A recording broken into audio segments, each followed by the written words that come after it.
मार्कंडेय पुराण के अनुसार सूर्य अपने 7 घोड़ों के रथ पर बैठकर पूरे ब्रह्मांड की परिक्रमा करने लगे।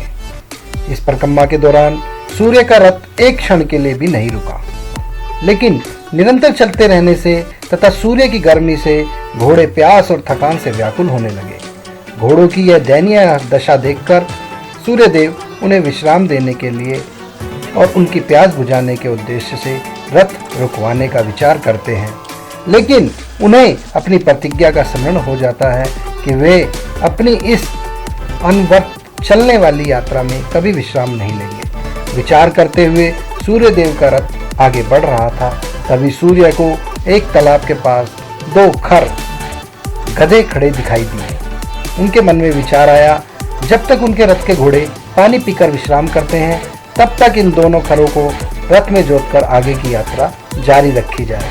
ऐसा विचार कर सूर्य ने अपने सारथी अरुण को उन दोनों खरों को घोड़ों के स्थान पर जोतने की आज्ञा दी। सूर्य के आदेश पर उनके सारथी ने खरों को रथ में जोत दिया। खर अपनी मंद गति से सूर्य के रथ को लेकर परिक्रमा पथ पर आगे बढ़ गए।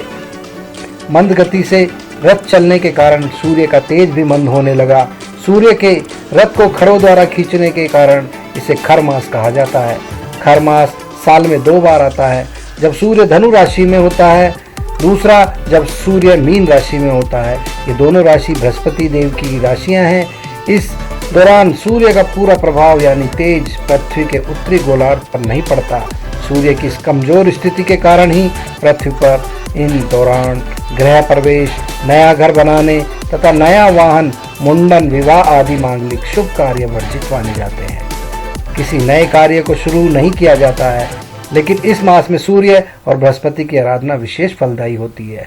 गरुड़ पुराण के अनुसार खर मास में प्राण त्यागने पर सनद्धि नहीं मिलती है, इसलिए महाभारत के युद्ध में भीष्म पितामह ने अपने प्राण खर मास में नहीं त्यागे थे।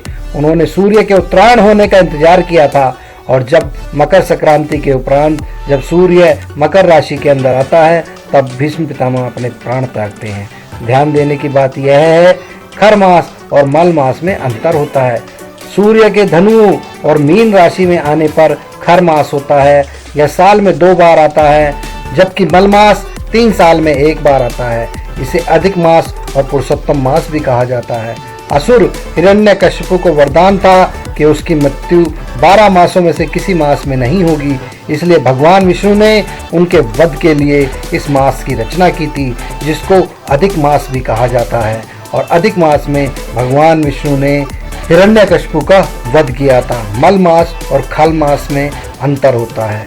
हाँ दोस्तों, मैंने मल मास और खर मास की दोनों कथाएं आपको सुनाई हैं। यदि आपको यह वीडियो अच्छी लगी हो तो मेरे चैनल को सब्सक्राइब करें, लाइक करें, शेयर करें। धन्यवाद।